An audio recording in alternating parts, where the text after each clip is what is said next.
Well, thank you, sir, and thank you for the privilege of being able to add my voice to this.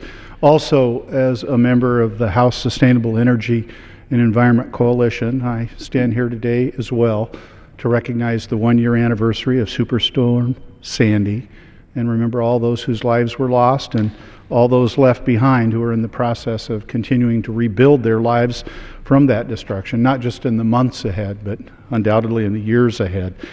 Our nation must, it can, it will, and it should stand with those families and businesses as they undertake that task all along the Atlantic coast as they seek to recover. I actually come from about as far away from that in the continental United States as possible. I'm from Washington State, and so the district that I have the honor to represent was not directly affected by Superstorm Sandy.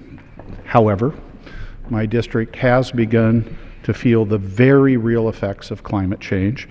Science has shown that climate change is driving an ongoing decrease in seawater pH. Scientists refer to this as ocean acidification. So you might ask, how does that happen? And truthfully, and with all due respect to my colleague from New Jersey, you don't have to be a Jeopardy champion to get this. In fact, you only need be exposed to a junior high or senior high level biology or chemistry course. It only stands to reason that as more and more carbon is emitted into the atmosphere, not all of it goes into the atmosphere, but in fact, a goodly portion of it is absorbed by what covers approximately 3/4 of our little globe's surface, namely the ocean. And that carbon being absorbed into the ocean does in fact affect the pH level. Ocean acidification, in turn, affects marine life in a lot of different ways. But the effect of that I am the most familiar with is the damage that it causes to shellfish, including the shellfish grown at farms in my district, specifically in Mason County.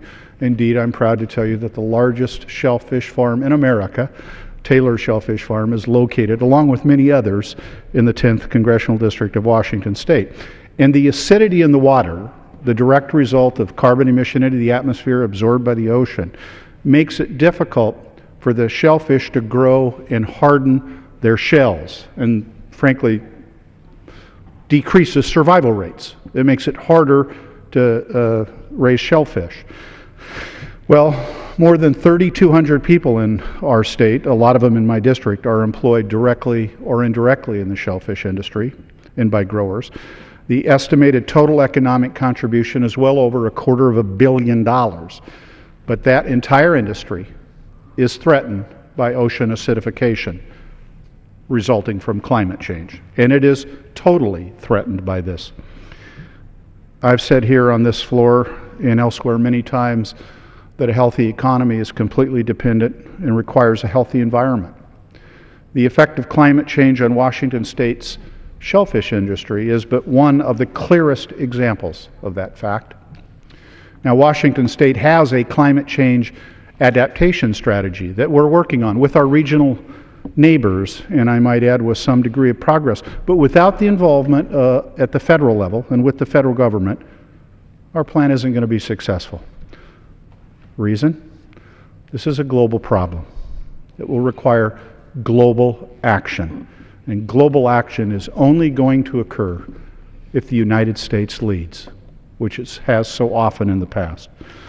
And so, sir, on this occasion, the one-year anniversary of Superstorm Sandy, I also commit to better protecting the district I represent, our nation, and the planet from the devastating effects of climate change. We've been waiting long enough. The science is in, and it is time to act. Thank you, sir. Thank you.